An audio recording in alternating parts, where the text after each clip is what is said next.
Hey guys, good morning. I know it's been a bit since I talked about GameStop, but I've been extremely busy. I had to take yesterday off work because I had to take care of some family stuff. But I will make a couple of videos today that I have to catch up on, and then kind of go from there. I will also be releasing a order block video on how to actually detect order blocks manually. That unfortunately, I'm only going to be releasing on the Patreon. I'm not going to be releasing that on the actual YouTube channel. Well, different stuff. But if you want to join the Patreon and you want to learn how to, uh, you know, how to actually find order blocks, what they are, how well they work, um, and also just learn how to trade. Learn how to trade divergence. Have access to my, blah blah blah, my indicators and stuff. See, GameStop. If you would have had my indicator, you would have bought GameStop at $85.70. More than likely, you would have written it to at least 140-ish dollars, or probably 150 left runners, and then probably left it run to 188, $200 or whatever, maybe cashed out. I unfortunately didn't cash out. That's why I lost money, because I thought that's why I lost cash, because I didn't actually cash out here, so that was my own fault. But the indicator told us to long there, right? Anyways, if you want to join the actual the Patreon, I'll try to drop the link below. I usually just make these videos and just kind of let them go do its thing, and then I usually forget about adding the Patreon link and whatever. But if you find it, good for you. But what I wanted to talk about GameStop is why I think we're actually going to pop again. First of all, we do have another perfect entry, which is essentially what happened to GameStop back here at $85, and then we ran that you ran the full another $100 or so, right? What's happening now is you have the same exact setup, right? You have a bullish indicator on the reverse MACD, and you have the stochastic around the same levels as you had before. So this is essentially another perfect entry, just like right here. Again, we did close this on Friday. Well, sorry, on Thursday, not on Wednesday. Wednesday we actually came back down to around 150-ish, right, on Wednesday.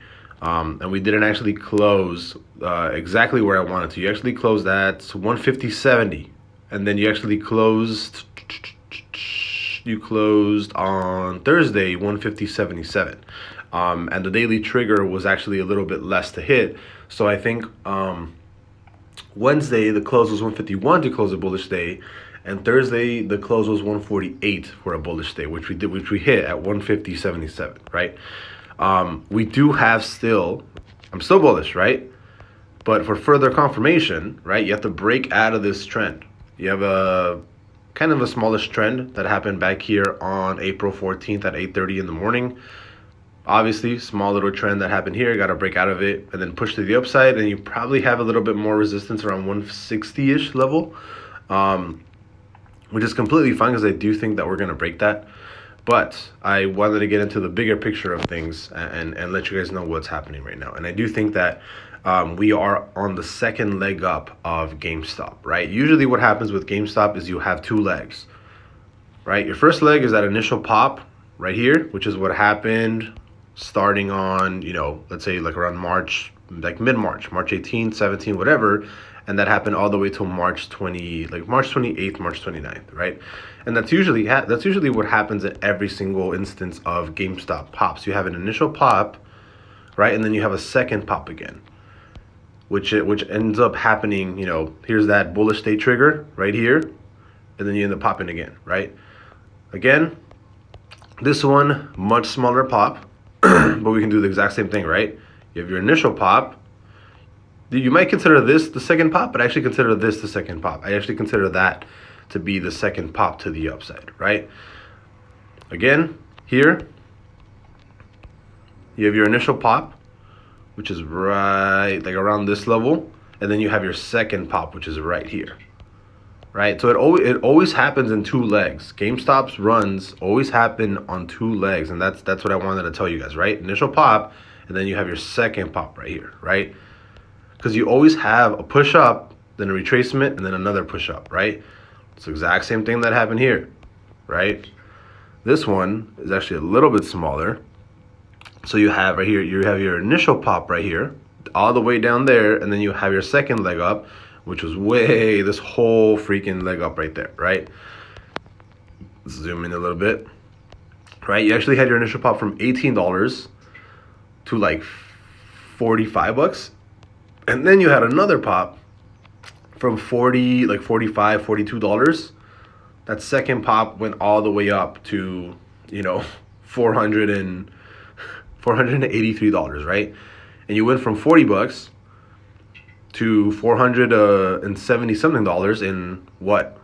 1, 2, 3, 4, 5 days, right? This all happened in 5 days.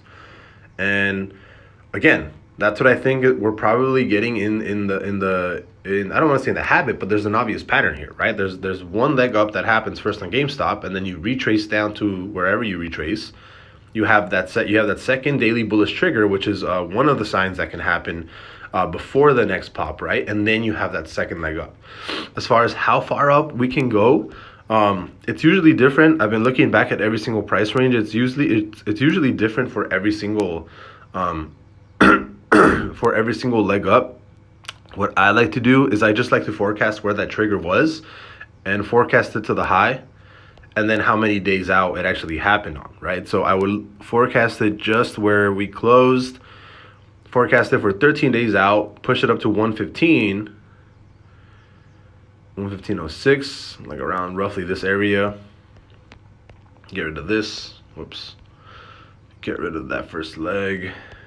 And roughly, it gives us a forecast of $266 by April 28th, right? And these are rough estimates, right? This can happen this upcoming week. This can happen the next week. I usually like to extend it out because, you know, if it says April 28th, then it can, you know, for example, if you're playing this, you should probably buy like May, like early May calls just to play this safe, right? Because the forecast is April 28th, you want to have some time in those calls.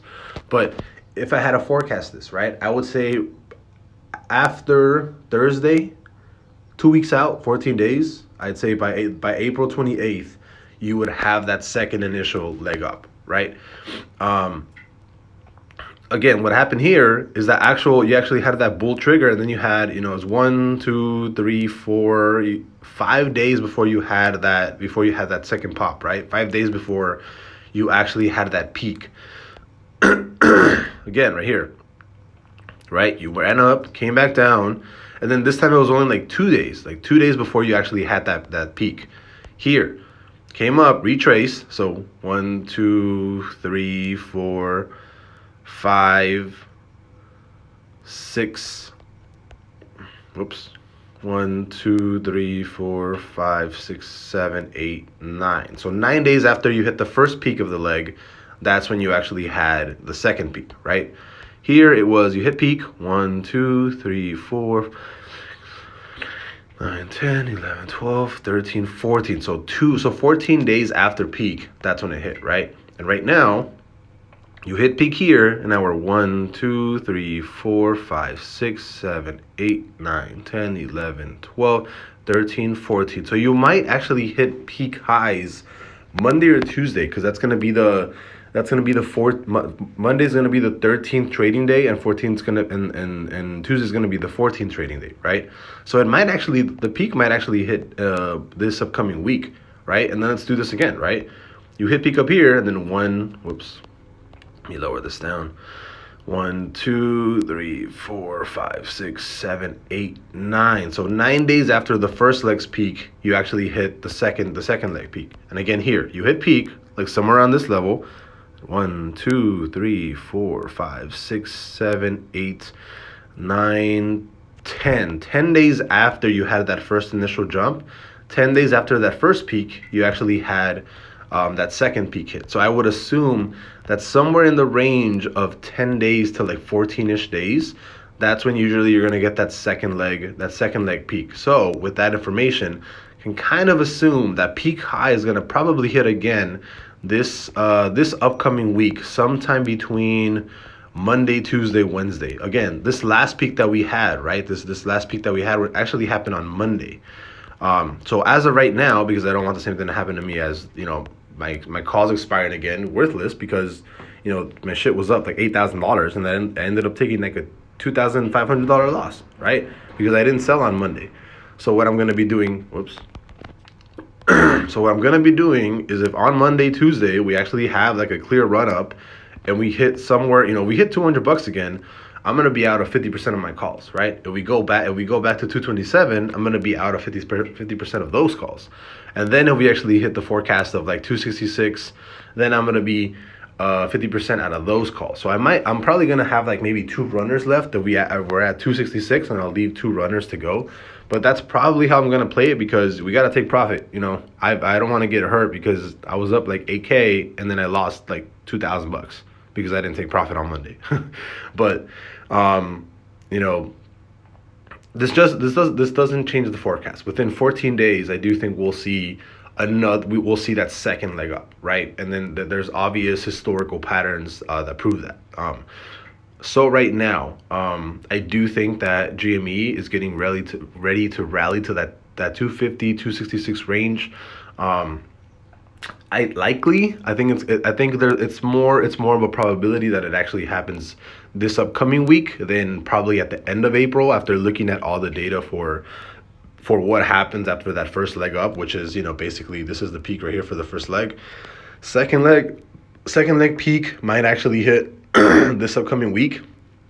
And what I'm excited about, usually the second leg is a lot higher than the first leg, right? Usually that's when you hit like a major peak, which is, you have very little instances where, for example, this one, first leg, second leg is actually a little bit lower. It just matched the price, right? But look at this. First leg and the second leg right here, you actually hit a peak on the second leg, right? Same thing right here. You rallied, hit peak on the first leg, came back down, and then hit the higher peak on the second leg, right? Again, right here, you rallied, peak for the first leg, came back down, and then you ran up for that second leg, right? And even for the original squeeze, right? You shot up like crazy, you hit peak here on the first leg, and then you shot up like crazy on the second leg, right? So usually what happens is the second leg actually has a higher peak than the first leg. So I don't want to say that I'm expecting GameStop to actually push higher than this level. I'm expecting it to minimum at least match this closely, to at least match the previous peak closely and then run up from there. So again, if we do hit that $200 mark, I'm probably gonna be out of like 50% of my calls and then leave the rest as like runners, because historically the second peak does like running a lot higher than the first one. So I'll see you guys later. Do with that information what you will, and we'll see what happens next week. Bye bye, guys.